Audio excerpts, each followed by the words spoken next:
حضرت خدیجہ الکبریٰ رضی اللہ تعالی عنہا نے حضور علیہ الصلوۃ والسلام کی حیات طیبہ کے ہر قسم کے دور دیکھے.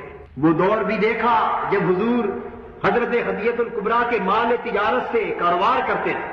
پھر وہ دور بھی آیا جب حضور کو غاروں سے الفت ہو گئی. پھر کئی دن، یہاں تک کہ ایک مہینہ گھر بار کو چھوڑ کر جنگلوں میں غار ہرا میں خلوت قدوں میں چلے جاتے، دو لے جاتے، ستو لے جاتے، خشک غذا تھوڑی سی لے جاتے، 30 دن غار ہرا میں رہ کر عبادت کرتے رہتے. حضرت عائشہ صدیقہ رضی اللہ تعالیٰ عنہا فرماتی کہ حضور نے فرمایا کہ جب اعلان نبوت اور بعثت کا دور قریب آتا گیا، مجھے شہر کی رونقوں کی بجائے غاروں اور جنگلوں کی غیر آباد علاقوں سے محبت بڑھتی چلی گئی. حضور کئی دنوں کے لیے مراقبے کی خاطر چلے جاتے، گویا اعتکاف کرتے غار ہرا میں جا کر، معتکف رہتے، کبھی 7 دن، کبھی 10 دن، کبھی 30 دن، کبھی 40 دن، اور 40 دن تک کے لیے کسی ایک جگہ پر معتکف رہنا، عبادت میں بسر کرنا. یہ جو چلے کا تصور ہے یہ نبی اکرم صلی اللہ علیہ وسلم کی سنت سے ثابت ہے. 40 دن کسی ایک جگہ کو مختص کر کے عبادت کے لیے اور خلوت میں بیٹھ کر اللہ کی یاد کے لیے کبھی کبھی مختص کر دینا، تو اس کی اسلام میں اجازت ہے. اس کو ترک دنیا نہیں کہتے. ترک دنیا تب ہے کہ دنیا کو مستقلاً چھوڑ دیا جائے، لیکن کبھی کبھی دنیا سے دامن بچا کر کچھ لمحے صرف اپنے محبوب حقیقی کے تعلق کے لیے اگر وقف کر دیے جائیں اور وہ 40 دنوں کی نوبت کو بھی پہنچ جائے تو یہ چلے کا تصور حضور کی سنت سے ثابت ہے. اور حضور کا یہی چلہ جاری تھا. جب 40 برس کی عمر کو پہنچے تو جبرائیل امین نبوت کے اعلان کا پیغام لے کر آ گئے. حضرت خدیجہ الکبریٰ رضی اللہ تعالیٰ عنہا وہ خوش نصیب ہیں جنہوں نے حضور علیہ الصلوۃ والسلام کے اعلان نبوت کا زمانہ پایا. حاضرین محترم، یہ وہ دور ہے جب حضور نبوت کا اعلان کرتے تو آپ کا اخلاق، آپ کا کردار، آپ کی سیرت سب کچھ لوگوں کے سامنے تھا. بتوں سے بیزاری سامنے تھی، شرک سے بیزاری سامنے تھی، کفر کے نظام سے نفرت اور بیزاری سامنے تھی. آپ کے رشتہ دار یہ بو سونگ چکے تھے کہ ان قریب یہ شخص جوان ہو کر یا بڑا ہو کر کسی ایسے نظام کا داعی بننے والا ہے جو نظام کفر اور شرک پر مبنی سارے نظام کو تباہ و برباد کر دے گا. اس لیے جس طرح حضور کی نبوت کا دور قریب آ رہا تھا تو دشمنان اسلام کے دل دھڑکنے شروع ہو گئے اور مخالفت بھی بڑھنے لگی تھی. تاکہ وہ دن آیا جب حضور پر اللہ رب العزت کی طرف سے 17 رمضان المبارک کے دن غار ہرا میں اقرأ باسم ربک الذی خلق کے الفاظ میں پہلی وحی نازل ہوئی. یار کو یار کا پہلا پیغام آیا. محبوب منتظر تھا. یہ چونکہ محبوب کے پیغام کی آمد کا دن قریب آ رہا تھا، یہی وجہ تھی کہ دل دھڑکتا تھا، ویرانوں سے محبت ہونے لگی تھی. اس لیے کہ جلوہ محبوب کا جو لطف ویرانوں اور خلوتوں میں آتا ہے وہ رونقوں اور جلوتوں میں کہاں آتا ہے. پردے اٹھنے کے قریب تھے، اس لیے شہروں کے ماحول کو چھوڑ کر کئی دن خلوتوں میں غاروں میں بسر ہوتے. کسی کو کیا خبر تھی کہ اب حضور اس عمر میں جا کر رونقوں سے کیوں بیزار ہوتے جا رہے ہیں، خلوتیں کیوں پسند ہیں، غاروں کے لمحے کیوں پسند ہیں. یہ تو صرف غار میں معتکف رہنے والا جانتا تھا یا وہ حسن کا پیکر جانتا تھا کہ یہ محبوب سے ہم کلام ہونے کی خاطر، محبوب اپنے محبوب کے جلوہ بے نقاب دیکھنے کی خاطر، محبوب اپنے محبوب کا پہلا پیغام پانے کی خاطر اس غار کو منتخب کیے ہوئے ہے جس غار میں محبوب کا پیغام آنے والا. وہ دن آ پہنچا جب حجابات مرتفع ہو گئے اور نور ازدی کا آفتاب افق سے چمکا اور پہلا پیغام الوہیت جبرائیل امین کی معرفت حضور کے قلب انور پر اتار دیا گیا. اب چونکہ 40 برس خالصتاً بشری زندگی میں بسر ہوئے تھے اور اس پیغام الوہیت کے نزول نے بشری زندگی کے عوارضات اور لوازمات کے تحت حضور پر ایک عجیب سی کیفیت طاری کر دی. حضور کا کانپنا، حضور کو پسینہ آنا، کچھ لمحے کے لیے گھبراہٹ کا ہونا، یہ اس لیے نہ تھا کہ حضور کو معلوم نہ تھا کہ یہ کیا ہو گیا یا قلب انور اس بات کا اہل نہ تھا، نہیں، بلکہ صرف اس خاطر کہ پورے کے پورے جسمانی احوال 40 برس سے چکے بشری زندگی سے سازگار ہو گئے تھے. جس طرح ایک شخص روشنی میں رہتا ہو, اندھیرے میں بیٹھا ہو, روشنی کو جانتا ہے, روشنی میں دیکھتا ہے, سارا دن روشنی میں کام کرتا ہے, اور ایک شخص یکلخت اندھیرے میں بیٹھے بیٹھے کافی ساری روشنی اس کے سامنے آ جائے تو ایک لمحے بھر کے لیے اس کی آنکھیں چندیانے لگتی. یہ کچھ لمحے کے لیے آنکھوں کا چندیانا اس بات کی دلیل کبھی نہیں ہوتا کہ اس کو روشنی کی خبر نہیں ہے. اس کی آنکھیں روشنی سے شناسا نہیں ہے, اس کی تو ساری زندگی روشنی میں بسر ہوتی ہے. لیکن جب طویل مدت تک اندھیرے کے ماحول میں آنکھیں رہ رہ کر اندھیرے سے آشنا ہو جاتی تو اچانک روشنی چمکتی ہے, تو یہ آنکھوں کی ایڈجسٹمنٹ میں ایک وقت لگتا ہے.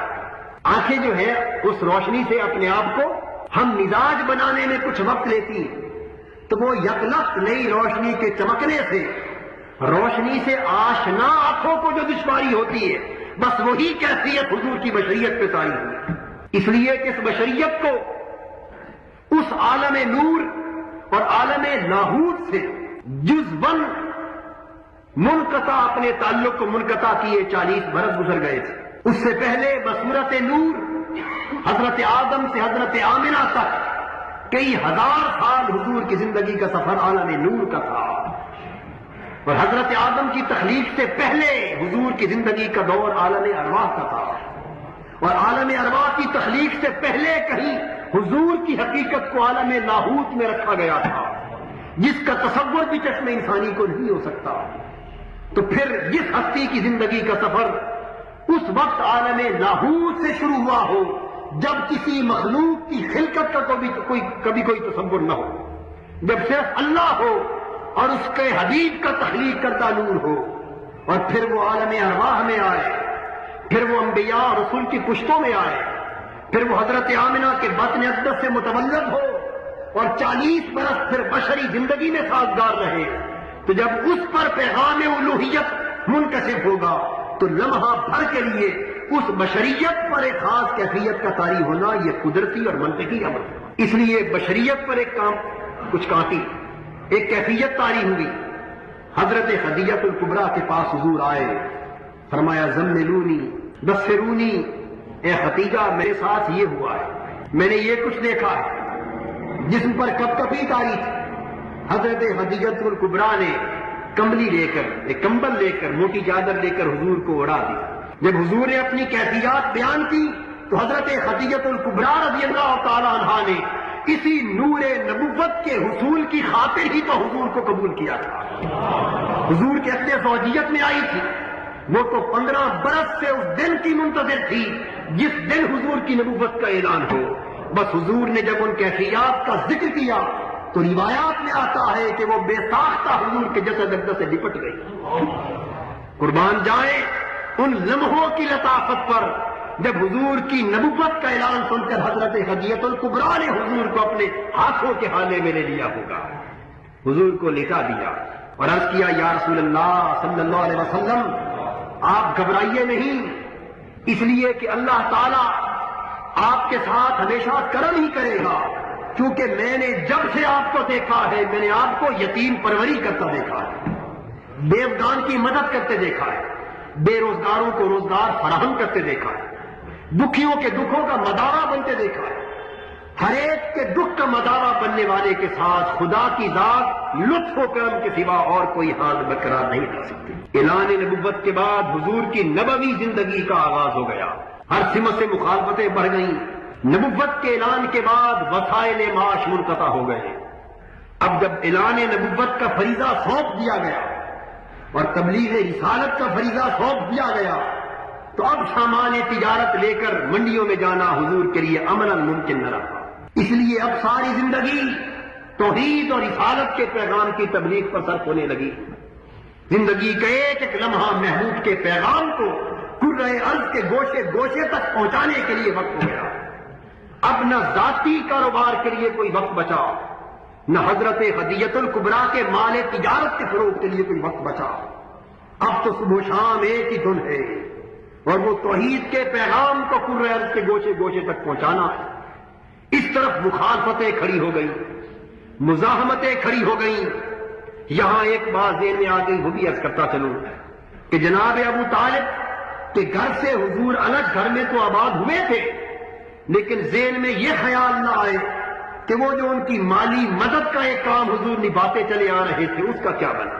تو جب حضور علیحدہ ہوئے تو فرمایا چچا جان مجھے آپ کی مالی دشواریوں کا علم ہے، اب میں یہ چاہتا ہوں کہ آپ کے مالی احوال میں ممد بننے کے لیے آپ کے بیٹے علی کو اپنی زیر کفالت لے لوں۔ حضرت ابو طالب کے گھر سے الگ ہوتے ہوئے حضرت علی شیر خدا رضی اللہ تعالیٰ عنہ کو حضور نے اپنے گھر لے لیا۔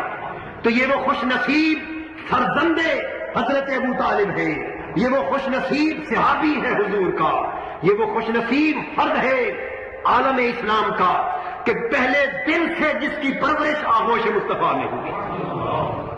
تو حضرت علی شیر خدا رضی اللہ تعالیٰ عنہ نے حضور کے آغوش میں پرورش پائی، تو حضرت علی کو ان کی کفالت کا بوجھ حضور نے اپنے ذمے لے لیا۔ اور حضرت علی کے ایک بھائی تھے جن کا نام تھا طالب، اس کی کفالت کا بوجھ حضور نے اپنے چچا عباس کو دے دیا۔ دو ہی بیٹے تھے، فرمایا چچا ابو طالب ایک بیٹا میں لے لیتا ہوں، ایک چچا عباس لے لیتے ہیں، آپ پر تمام معاشی کفالتوں کا بوجھ اٹھ جائے۔ اب باہمی تعلق قائم رہا، ہر طرف سے مخالفتیں، مزاحمتیں، سارا معاشرہ دشمن ہے، سارا ماحول دشمن ہے، پورا عالم کفر، عالم شرک حضور کی مخالفت میں متحد ہو کر ایک چٹان بن گیا۔ اور اللہ کے سوا دنیا میں صرف دو ہستیاں ہیں جو ظاہراً حضور کی مدد کر رہی ہیں، وہ کون ہے؟ ایک حضور کی پیاری زوجہ رفیقہ حیات حضرت خدیجہ الکبریٰ ہے، اور ایک حضور کے چہیتے چچا جناب ابو طالب ہے۔ بس ان دو نفوس کے سوا معاشرہ عرب کا کوئی فرد حضور کے مشن کا حامی نہیں ہے، ظاہراً حضور کا کوئی پشت پناہ نہیں ہے۔ اور حضرت خدیجہ الکبریٰ پھر وہ خاتون ہے جن کو اسلام کی تاریخ میں سب سے پہلے میرے آقا کا کلمہ پڑھنا نصیب ہوا۔ حضرت خدیجہ الکبریٰ نے اس وقت کلمہ پڑھا جب اعلان نبوت یا وحی کے نازل ہونے کی خبر بھی کسی کان کو نہ ہوئی تھی۔ غار حرا میں وحی اتری، حضور نے پہلی خبر حضرت خدیجہ الکبریٰ کو دی، اور خبر سنتے ہی 15 سال سے حضرت خدیجہ الکبریٰ نے حضور کی سیرت کو دیکھ تو پہلے ہی لیا تھا، وہ سمجھتی تھی کہ اگر نبوت کا کوئی اہل ہو سکتا ہے تو اسی سیرت کا مالک ہو سکتا ہے۔ بس یہ خبر سنی تو حضور کی نبوت پر ایمان لے آئی، اور اس کے بعد پھر سینہ سفر ہو گئی، اپنا مال و دولت، اپنا سب کچھ حضور کے مشن اسلام پر خرچ کر دیا۔ حضرت خدیجہ الکبریٰ کا مال و دولت حضور کے مشن کی مدد پر صرف ہو رہا تھا، اور ادھر جناب ابو طالب کی قوت بازو، ان کا اثر رسوخ، اور وہ گھر سے باہر حضور کا دفاع فرما رہے تھے۔ جناب خدیجہ الکبریٰ حضور کے مشن کو مالی امداد فراہم فرما رہے تھے، تو ان کا مال و تجارت حضور کے مشن پر صرف ہونے لگا۔ یہی اتنی صحبتوں کے دور انہوں نے حضور کے ساتھ گزارے، وہ دور جب مخالفتیں تھیں، جب حضور کے مقدس خون کے پیاسے تھے، ہر سو حضور پر حملے ہو رہے تھے، جب معاشرتی مقاطعے ہو رہے تھے، اس وقت بھی حضرت خدیجہ الکبریٰ حضور کا ساتھ دے رہی تھی۔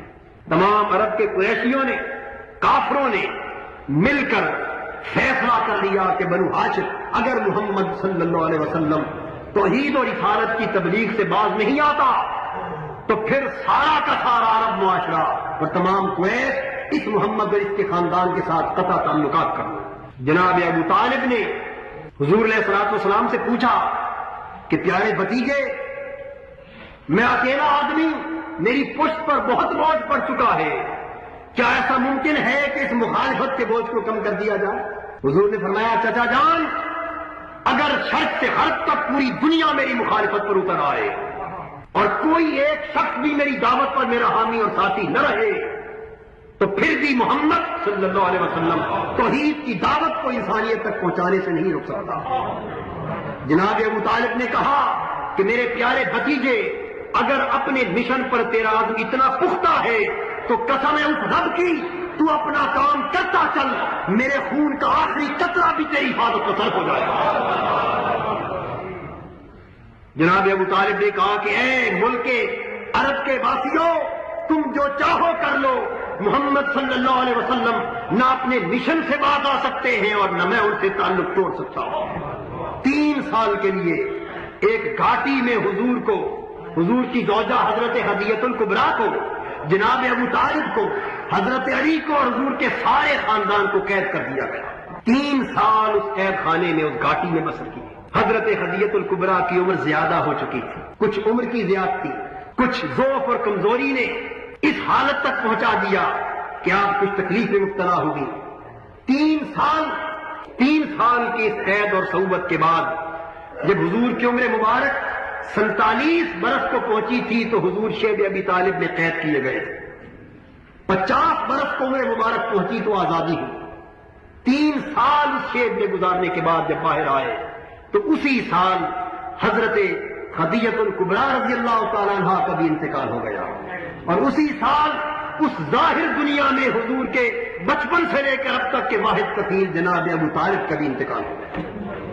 یہ 2 ساتھی جو پہلے دن سے حضور کے دفاع کے ساتھی تھے، ان کے انتقال پر حضور کو اتنا رنج اور اتنا دکھ ہوا کہ اس سال کو حضور نے عام الحزن قرار دے دیا کہ یہ سال میری زندگی کے غم کا سال ہے۔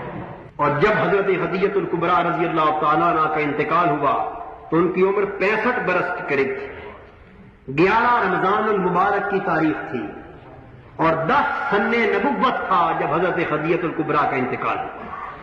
انا للہ و انا الیہ راجعون۔